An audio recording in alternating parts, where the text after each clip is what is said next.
Eh ben, je suis vraiment content d'être avec toi aujourd'hui, ma Marie, hein. Moi aussi. Voilà, alors tu nous fais l'honneur de nous visiter ici au Free Comedy Club. Première fois aux Antilles donc. Exactement. Toute première fois et je suis trop contente que ce soit pour du stand-up. Comment ça se fait en fait que t'es arrivé au stand-up tout simplement parce que tu me parles du stand-up directement en fait. Comment t'es arrivé au stand-up? T'as vu, hein, nous on traîne Alors, pas quoi, tu vois. beaucoup d'ennuis, Ok. un mélange de hasard, d'ennui et j'ai envie de dire de destin finalement. Euh, En gros, je faisais une pause dans mes études de pharmacie Ok. pour écrire un roman. Ok. Sauf que je m'ennuyais en écrivant ce roman. Et j'ai vu qu'il y avait des cours d'écriture de stand-up. Et je me suis dit, écriture, stand-up, c'est pas de l'impro le stand-up? Et j'ai découvert tout un monde avec les comédie clubs, le test des vannes, toute l'écriture qu'il y avait derrière. Et j'ai trouvé ça fascinant. J'ai essayé et j'ai jamais arrêté. C'était où ta première scène? C'était sur le plateau d'une bande de potes. Ça s'appelait le Marvel Comedy Show. C'était vers Odéon. C'est un bon, Dans un le bon, un bon Paris souvenir, 5e, un mauvais Paris 6e. souvenir. Un mauvais souvenir ou un Ouais, bon souvenir de ouais. stand-up? Parce qu'en plus, public du cinquième. Ah, ben non, mais moi je trouve que les premières scènes, c'est souvent un bon souvenir parce que t'as plein de potes qui viennent, les gens sont hyper encourageants. Donc il y avait beaucoup d'énergie positive et de soutien. Et en fait, je pense que je racontais n'importe quoi, mais tout le monde était là, genre, c'est génial. Il y avait mes parents et tout. Arrête. Ben oui, C'est le plus dur, ça, normalement, jouer devant ses parents. Direct, t'as commencé par ça. moi, mes parents, ils sont habitués. Mes parents, ils sont plus marrants que moi, déjà. C'est vrai. Ça, faut le savoir. Et c'est un public. En fait, ma mère comprenait pas qu'il fallait pas parler pendant mon truc. Allez, mon Dieu. Et donc, du coup, je devais l'arrêter. Et je devais l'arrêter, lui dire maman, arrête. Et en fait, ça rajoute un effet comique de devoir demander à sa mère de se taire pendant un passage, quoi. Ouais, mais ça me fait penser à deux choses. Déjà, c'était quoi tes sujets en fait à la base tu parlais de quoi en fait quand tu t'es lancé? Alors, quand je me suis lancée, moi, je voulais parler très vite de santé mentale et de Oh, ok. dépression, tout ça. C'était ce que je voulais. Mais dans mes cours d'écriture de stand-up, on m'a dit attention, fais pas ça. C'est dur pour quelqu'un qui débute. Donc, parle peut-être de ton expérience en pharmacie. Donc, j'avais un sketch sur ce que je voulais faire à la base en étant pharmacienne. Moi, je voulais concevoir des nouveaux médicaments, des remèdes et tout. Et après, je racontais qu'à mon premier stage, j'avais fait des suppositoires à l'eucalyptus. Donc, j'avais tout un sketch sur les suppositoires à l'eucalyptus. Voilà, la grande Marie, prêtresse de la santé mentale. J'avais oublié ce set, il y a plein de souvenirs qui me reviennent. Et Voilà. d'ailleurs, justement, tu nous donnes ton prénom, ma Marie, pourquoi ma Marie? Pourquoi Marie? Parce que mon vrai prénom, c'est Emma Marie, avec un trait d'union, et que personne ne le dit jamais en entier. On me demande souvent ce truc de genre, alors, on dit Emma ou Marie, comment je dois t'appeler? Et c'est insupportable, donc j'ai juste lié les deux, comme ça les gens n'ont pas le choix. Et ils se disent, oh putain, c'est original, c'est exotique, ça doit sûrement venir d'un pays... Non, ça vient de mon imagination. Ouais, parce que c'est vrai que ma Marie, ça peut sonner africain en vrai. Tu Ouais, vois, ça peut, ouais, ça peut ouais. sonner exotique à fond, quoi. Ouais. Mais j'ai essayé de voir si ça voulait pas dire un truc chelou. Et je sais pas pourquoi, quand je tape ma Marie, je vois plein de photos de bébés asiatiques. Donc ça doit vouloir dire Un truc chelou, on a. rien de grave, hein. Mais voilà, les rêves que je vois. Sinon, il y a un livre, je crois, qui s'appelle Ma Marie le Bambara. Voilà. Mais bon, j'ai réussi déjà à monter dans les références Google au-dessus de ce livre. Et pour moi, c'est un Ah ouais, signe de fame. il y avait un gros travail à faire. Au début, je t'avoue que Les boules. les premières années, ouais, Ma Marie le Bambara, j'en avais marre de le voir dans les premiers résultats. Parce qu'en plus, ça légitimise tout le discours des gens qui disent Bah ma ouais, Marie, ma ça doit Marie. venir de... Hein. Ouais, ouais, ouais. Mais en fait, L'Afrique, tout ça. ouais, mais toi, t'es d'origine africaine à la base? Ouais, je D'accord. suis rwandaise, d'origine rwandaise. Tes deux parents? Je suis née là-bas, ouais, mes deux D'accord. parents. C'est pour ça que tes parents, ils parlent fort et tout ça, c'est ça? Ou rien à voir? Je sais pas, je sais Mes parents, pas. ils parlent- Je sais pas. Qu'est-ce que ça veut dire? C'est pour ça que tes parents, ils parlent fort, parce qu'ils viennent d'Afrique.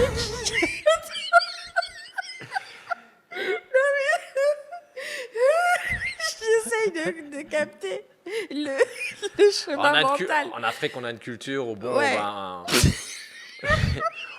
on s'invective de maison en maison. En fait, le problème, c'est que c'est vrai, mais qu'en même temps, je peux pas valider. Non, moi, je suis congolais, je peux aussi me le permettre, tu Oui. vois.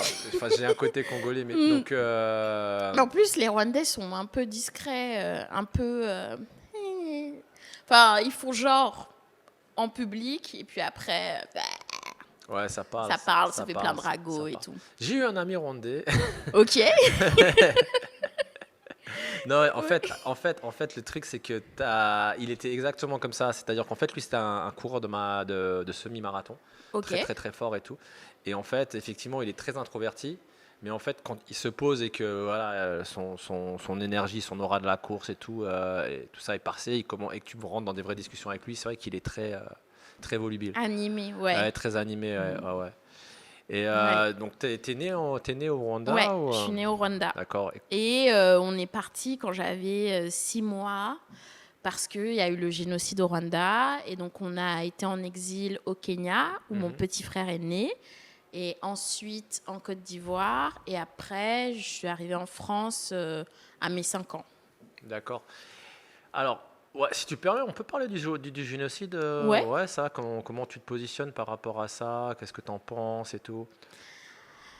Comment je me Alors, positionne? Je pense attends. que je vais pas dire d'un coup. Alors, j'étais pas du tout d'accord avec les conclusions Non. de la Cour pénale internationale. Ouais. Mais comment je le... Alors moi, mes parents sont Hutus. Le génocide, le peuple qui a été génocidé, c'est le peuple Tutsi. Donc il y a ce côté où je me suis souvent sentie un peu illégitime de dire que j'avais pu souffrir ou quoi que ce soit du génocide parce que je ne fais pas partie du peuple qui a été exterminé en masse. Après, j'ai vu les conséquences quand même sur la vie de mes parents, rien que le fait de devoir quitter son pays parce que justement, eux n'étaient pas d'accord avec ce qui se passait dans le pays. Et en fait, quand tu fonctionnais pas d'après les règles gouvernementales, parce que ça a été organisé par le gouvernement quand même et très soutenu le génocide à l'époque. Enfin, il y avait des choses qui passaient à la radio pour encourager la haine envers les Tutsis. Donc, quand tu n'étais pas d'accord avec ça, tu étais menacé. Donc, mes parents ont quand même du tout quitté. Donc, je vois... En fait, c'est un peu bizarre. C'est comme un truc qui me serait arrivé de loin. Je pense que le plus gros impact que ça a eu sur moi, c'est le fait de ne pas connaître mon pays. Le fait de ne pas avoir non plus de connexion émotionnelle à ce pays pendant très longtemps, parce que pour moi, Rwanda, ça se résumait juste à génocide. Donc, je n'avais pas de truc de me dire « Ah, j'ai trop hâte de retourner là-bas ». Non. Non, merci. Et tu as pu faire ce chemin de... Enfin, moi, personnellement, je te parle un peu de mon expérience rapidement. Ouais. Mon père, il est congolais. Et en fait c'est, tu vois, je suis métisse, mais tout le monde me dit « Ouais, t'es français. » En plus, je suis même pas français, je suis allemand. Tu vois. Et les gens me disent « Ouais, mais non, mais toi, t'es français ou t'es d'où ?» Tu vois, parce qu'il y a toujours, il faut toujours justifier le fait que... Genre, pourquoi t'es basané, en fait? Voilà, c'est ça. Et en fait, c'est vrai que tout le monde te colle cette image de je suis congolais, mais en fait, moi, je dis toujours, je marchais pas sur mes deux pieds parce qu'en fait, on me collait une image que je connaissais pas vraiment. Et encore, ça reste, j'avais quand même un peu de famille congolaise et avec lesquelles je traînais beaucoup. Connexion, mais j'ai vraiment commencé à marcher, comme je le dis, sur mes deux pieds quand je suis retourné au Congo. Et à partir de là, plus personne ne pouvait me dire, je pouvais légitimement dire, ouais, je suis congolais, je connais, quoi. Tu vois ce que je veux dire.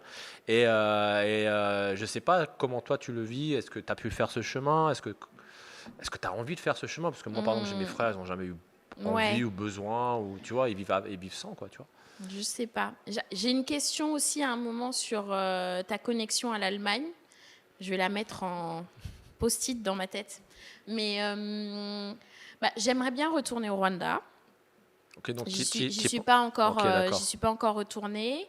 En fait, j'ai eu en grandissant une connexion avec la Côte d'Ivoire plus parce que y a pas mal de plats et de références culturelles en fait qui étaient ivoiriennes et moi je faisais pas la différence comme c'était des références dans ma famille et que j'ai passé 3 ans là-bas, je pensais que c'était des références rwandaises ou j'en sais rien. En Côte d'Ivoire, tu as passé 3 ans en Côte d'Ivoire. Ouais, D'accord. pendant l'exil juste avant la Je France, comprends, ouais. on est passé en Côte d'Ivoire. Et donc, l'humour, il y avait une série qui s'appelle Ma famille, avec Gou Michel, qui est un humoriste hyper connu en Côte d'Ivoire et en Afrique en général.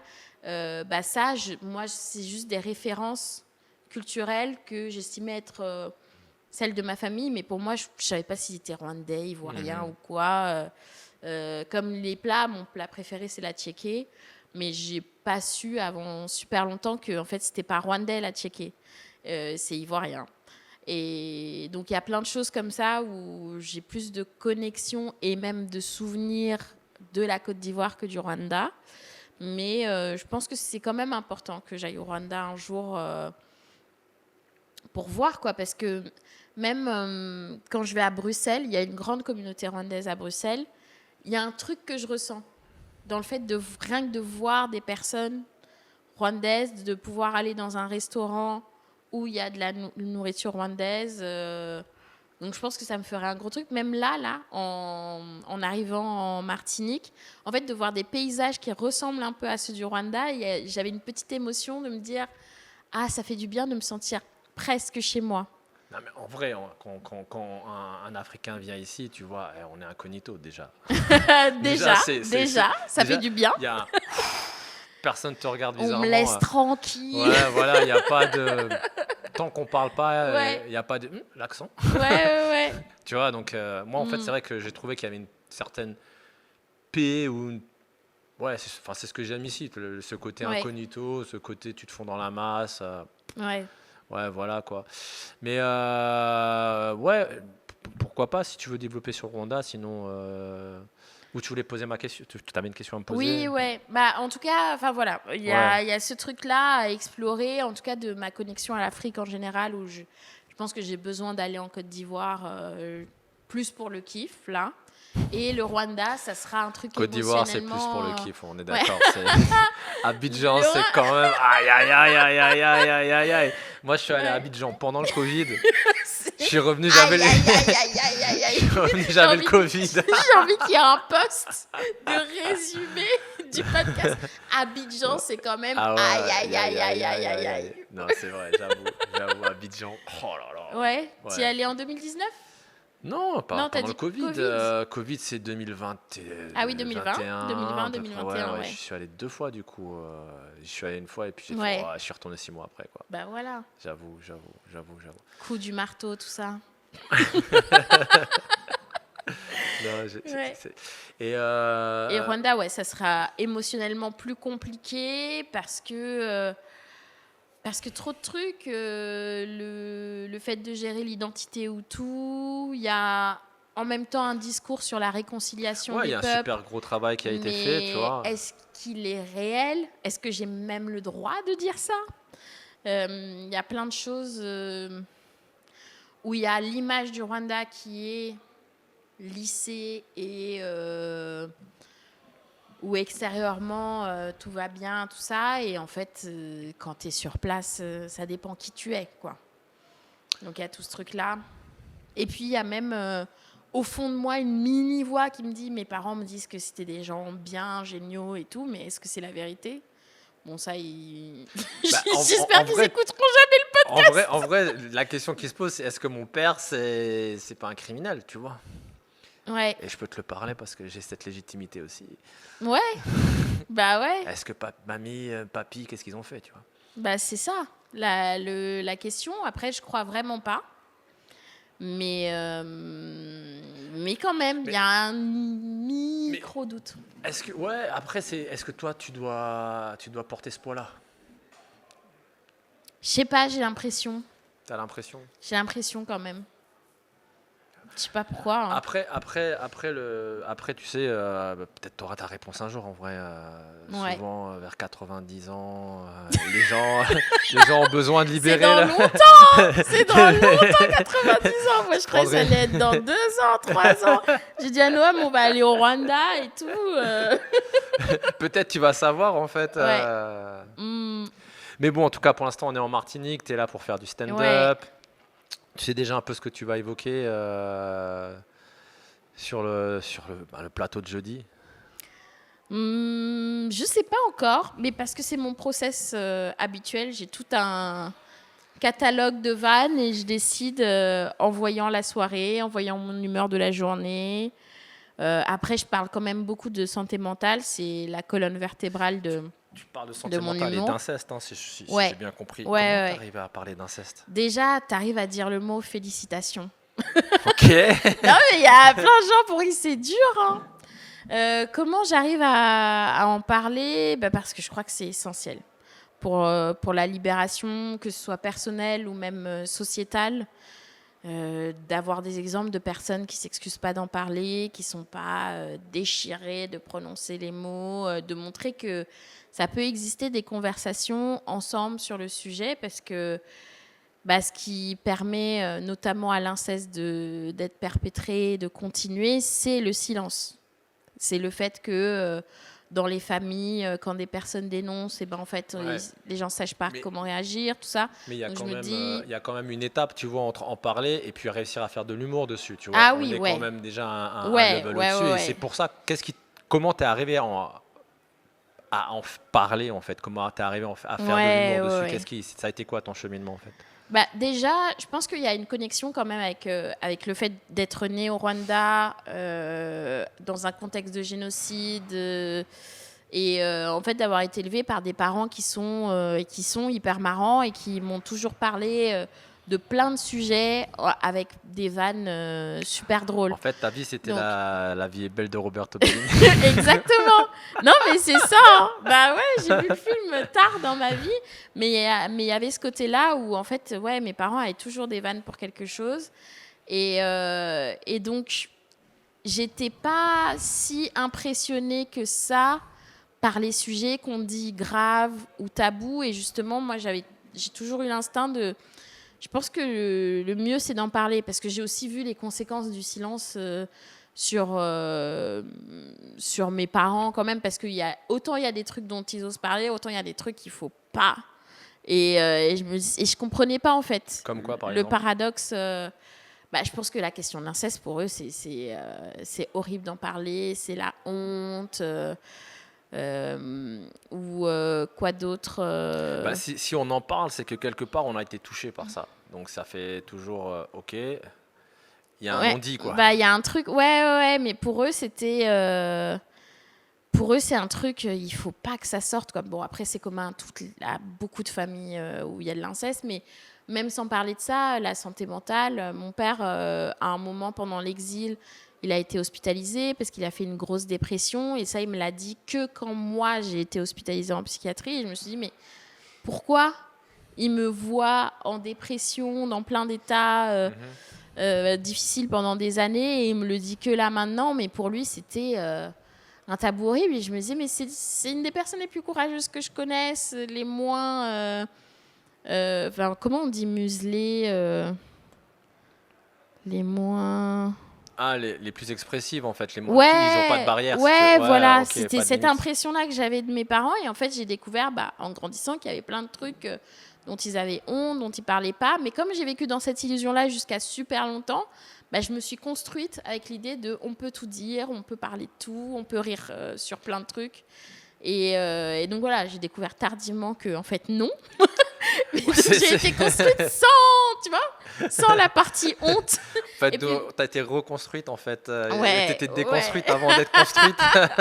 C'est ça. Il y a un côté comme ça, ouais. Et puis même, il y a des... Et donc, tardivement dans ma vie, je me suis rendu compte qu'il y avait des choses dont on ne parlait pas. J'ai essayé d'être cette personne qui n'en parle pas, qui respecte les normes sociales. Et je me sentais trop mal. C'était horrible. C'était tellement pas moi. Et je me suis fait beaucoup de mal pendant ces périodes-là, à essayer d'être quelqu'un d'autre, à être à fond dans les addictions, plein de trucs.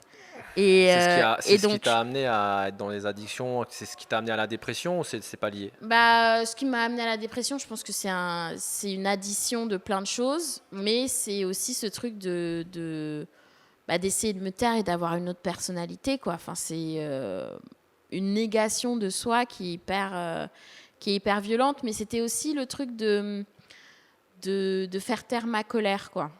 Ce truc-là, d'essayer de T'avais faire une genre colère? j'étais calme.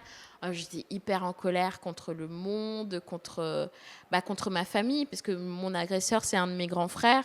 Et donc de devoir faire comme si tout allait bien au repas, enfin, ça n'avait aucun sens. Et j'essayais quand même de faire comme si, parce que justement, mes parents sont des immigrés qui ont tout donné pour que je survive. Ils ont déjà vécu des choses difficiles. Il faut que je prenne sur moi. Donc, je vais essayer d'être la meuf calme. Et puis, c'est Mais- marrante comme tout le monde. Et en fait, Ouais. non. Enfin, C'est juste pour bien comprendre en Ouais. fait ton chemin, c'est arrivé enfin, je parle pas de ton agression que tu viens d'évoquer. Mais tu peux, hein. Mais ce qui m'intéresse, moi, c'est cette situation que tu nous racontes. De switch de personnalité. Ouais, ou de prétendument avoir une vie normale en dîner de famille. Tout ça, c'est vers quel âge tout ça que ça se passe en fait? Est-ce que c'est quelque chose qui t'arrive, tu vois, à 20 ans que tu gères avec ta réflexion de 20 ans, ou c'est un truc d'une fille de 12 ans ou une gamine de 12 ans? Tu vois ce que je veux dire? En fait, Ça se passe un peu comment? je pense que j'ai grandi en étant un peu la meuf insolente qui dit beaucoup de trucs, qui a une personnalité D'accord. qui chante beaucoup, qui fait du théâtre, enfin bref, qu'on voit énormément. Et après, pendant l'adolescence, j'ai commencé à comprendre qu'il y avait des trucs qu'il fallait pas faire, pas dire, tout ça. Et à mes 16 ans, j'ai eu une sortie d'amnésie, puisque j'avais oublié les agressions que j'avais vécues. Qui était dans ton enfance alors? Ouais, Ok. qui était dans mon enfance, Ok. entre mes 8 et mes 11 ans. D'accord. Et donc à 16 ans, je me suis rappelé de ce qui m'était arrivé. J'étais pas certaine que ce soit la réalité, parce qu'il y a un côté où tu te dis, peut-être c'est moi qui invente, peut-être c'était un rêve, Ouais, tu sais pas trop. Le fonctionnement du cerveau. Ouais, c'est pas super clair en fait quand Ouais, tu te ouais. rappelles, parce que quand on parle de sortie d'amnésie, on a l'impression que c'est genre, t'as l'image et tu te dis, oh, je me Ouais. souviens désormais. Non, Ouais. c'est pas comme ça. C'est dans les films, et dans les films, ils ont besoin de rendre les choses plus simples qu'elles Plus ne sont simple, dans la ouais, vie, ouais. mais donc ouais, de mes 16 ans à, je sais pas, mes 22, 23 ans, j'ai essayé de faire comme si j'étais sage et ok. Et c'est aussi dans cette période-là que j'ai beaucoup fait de thérapie. Et au début, la thérapie, c'était pour me calmer, mon Mais but. Qu'est-ce qu'il y a? Alors en fait, là, je glisse un peu sur un truc pour être plus précis. Ouais. C'est que quand tu regardes le fonctionnement du cerveau, je précise un peu le truc. Ouais. Par exemple, les gens ont des hallucinations. Ce qui Ouais. montre bien que le cerveau peut te suggérer des Ouais, images il et peut tout ça. inventer, ouais. Donc voilà, il peut inventer ça. C'est juste pour préciser un peu Ouais. le cadre du fonctionnement. Et toi, qu'est-ce qui a fait que tu as pu clarifier ces visions ou ces souvenirs. souvenirs, voilà, ces memories, ces souvenirs? Alors, il y avait déjà le fait que j'y repense beaucoup et que ce soit très précis et que je me dise, mais où est-ce que j'aurais pu voir ces images ailleurs? C'était ce truc-là de comment tu peux inventer ces images. Et ensuite, à mes 21 ans, j'ai reçu une lettre de mon frère d'excuses, où là, c'était la preuve physique et tangible que, j'ai pas inventé, je suis pas folle. Mais t'en avais parlé avant?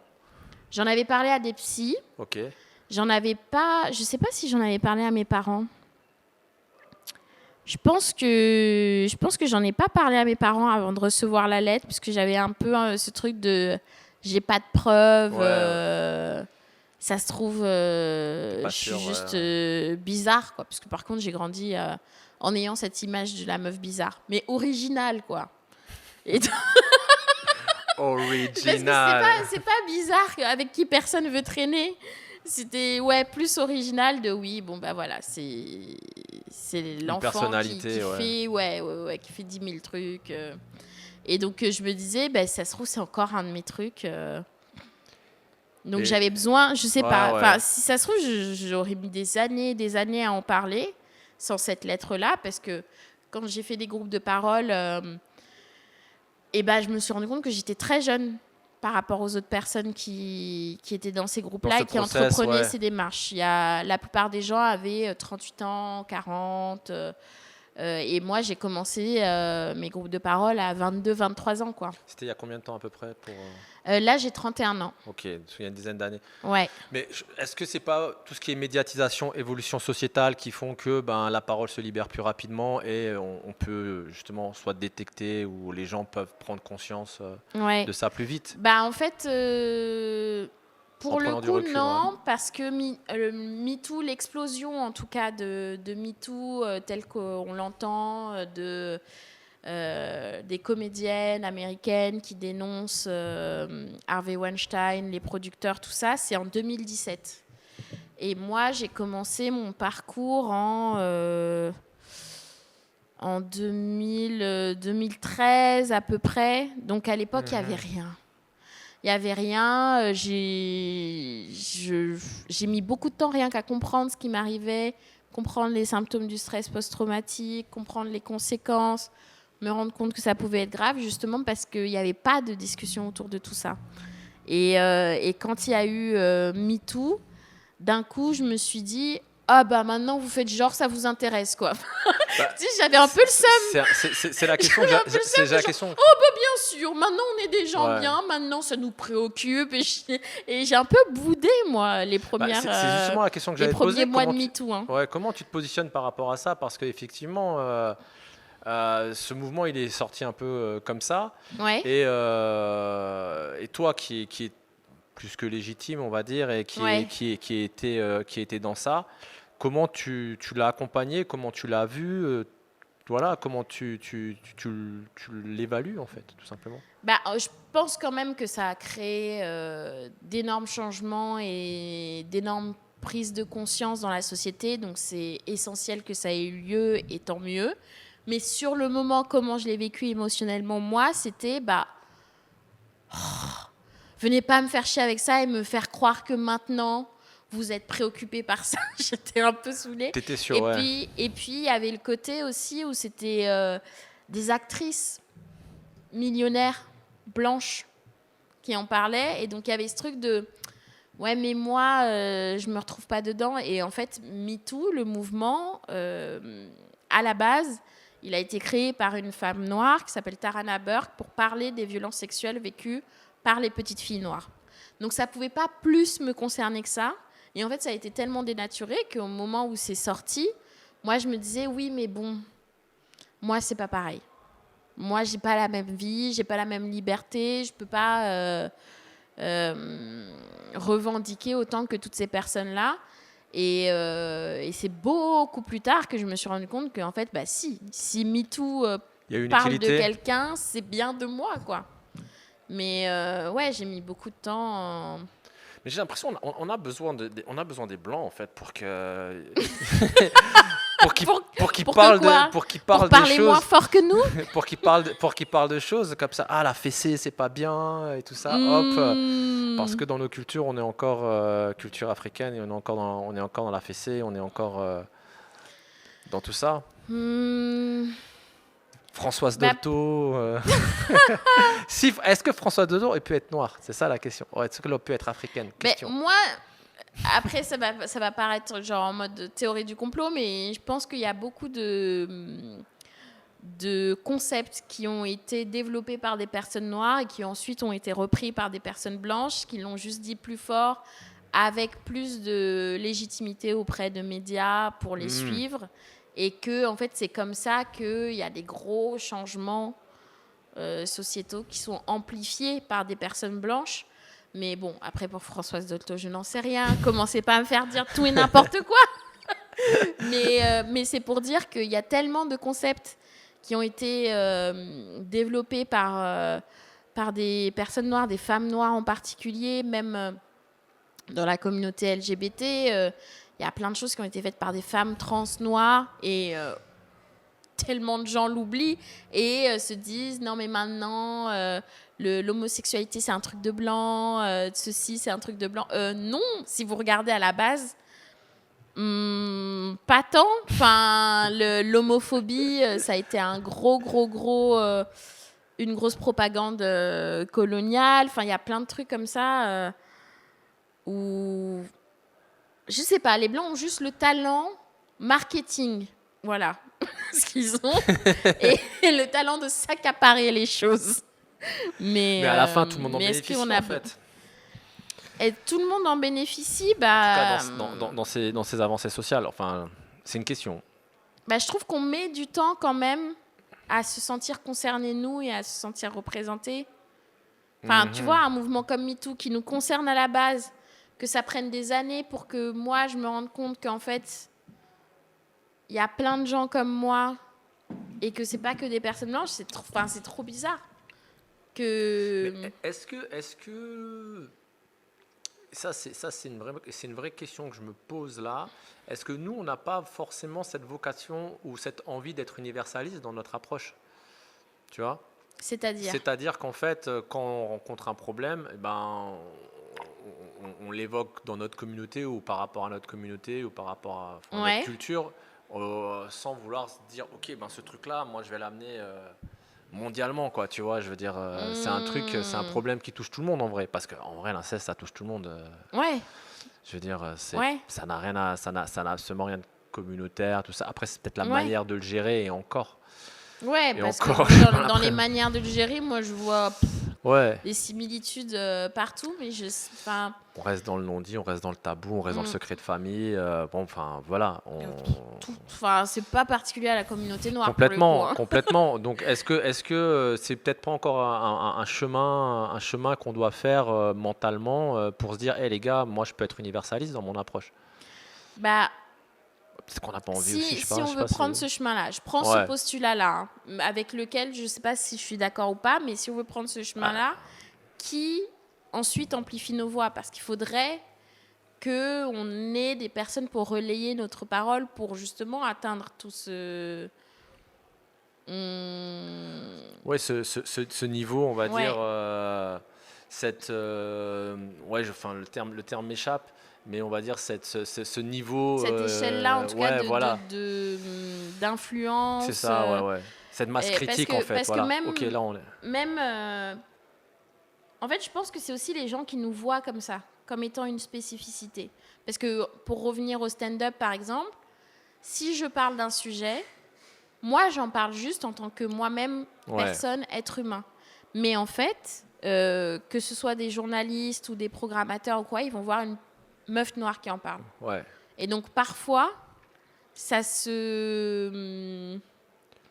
C'est pas ça se politise, mais on nous met dans une case juste parce que c'est nous qui l'avons dit. Et quand une autre personne blanche va le dire exactement de la même manière, limite, là, ça va devenir universel parce que c'est une personne blanche qui l'a dit. Mais c'est parce que eux, ils bénéficient de ce fameux truc de la blancheté, ça serait la neutralité. Parce que la blancheté, c'est pas... justement, c'est comme si eux n'étaient pas une case spécifique. Ils ont construit ce truc-là pour être le centre. Après, on vit dans leur univers quelque part. En quoi ? Bah, en fait... Pourquoi c'est leur univers ? Oui, c'est vrai.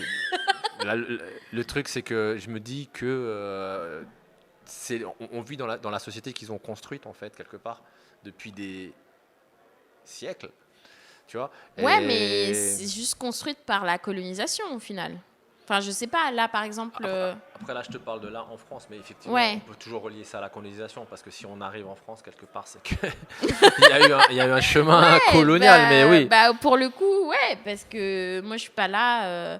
je suis pas en France par hasard, quoi. C'est les différences, les distinctions entre Hutu et Tutsi, le fait de valoriser certains par rapport à d'autres, c'est aussi lié à ce découpage arbitraire des territoires. Enfin, si on remonte à tout ça, bon. Alors, mais oui, c'est compliqué.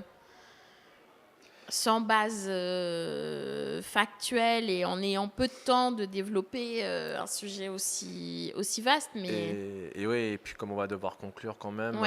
Mais la question, moi la dernière question... Je crois que ça va être ma phrase préférée. Je vais le mettre en extrait. Ouais, et puis comme on va devoir s'arrêter de parler, ma Marie, là... Il y a un truc que j'aimerais quand même... on va finir sur ça, mais... Toi, aujourd'hui, ma Marie, c'est quoi ton combat et ce que tu veux mener? Mon combat? Ton combat ou ton objectif, ta mission, ton projet de vie sur les prochaines Bah, années, mois, je sais pas, c'est quoi je crois que c'est justement de vivre et pouvoir profiter sans me battre.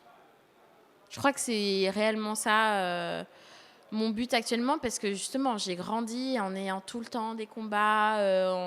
Là, je sors de 15 ans de thérapie pour sortir de la dépression, de machin, de tout ça. Je suis quand même une personne politisée, mais juste par la personne que je suis, en fait.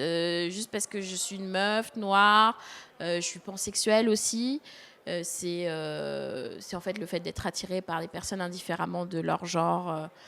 On peut mettre plein d'autres étiquettes sur moi, quoi.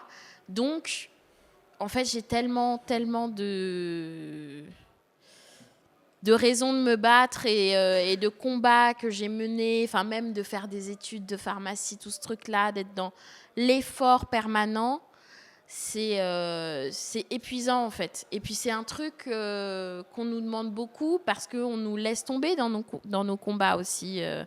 On manque pas mal d'alliés et donc on est obligé de les mener seuls. Et en fait, moi, ce que je veux pour moi maintenant, c'est pouvoir m'amuser. C'est aussi pour ça que je préfère le stand-up au roman. Pouvoir me battre pour la futilité, le repos. Mais c'est bizarre de Tu dire veux une vie de blanc, me en fait. battre. C'est bon, mais en fait, c'est ça. Moi, je veux juste qu'on me laisse tranquille, en fait. Je veux juste qu'on me laisse vivre tranquille. Et malheureusement, pour qu'on me laisse vivre tranquille, je dois aller faire des manifs. C'est quoi ce truc?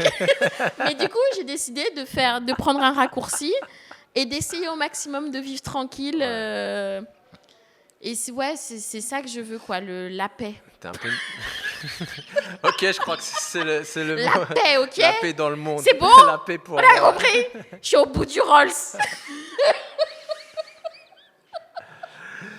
Ok, bah écoute, Ouais. merci, ce sera le mot de la fin. Je pense que Merci c'est beaucoup. un message qui est universel pour le coup.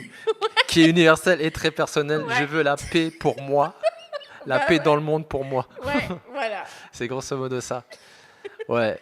Merci Ouais, beaucoup. non, on pourrait discuter encore longtemps de tout Ouais. ça, parce que c'est effectivement, t'es sur plein de sujets sensibles du Ouais. coup. Mais bon, on garde ça pour une autre fois. Exactement. En tout cas, c'est un plaisir. J'espère qu'on va se revoir. Merci. On va te suivre en tout cas. Ouais. Ces réseaux, la Totale, Radio Nova. Yeah. Elle est Merci. là. Je t'en prie. Merci à très bientôt. beaucoup. Bye. C'était hyper agréable. Ok, ça va, ça a été.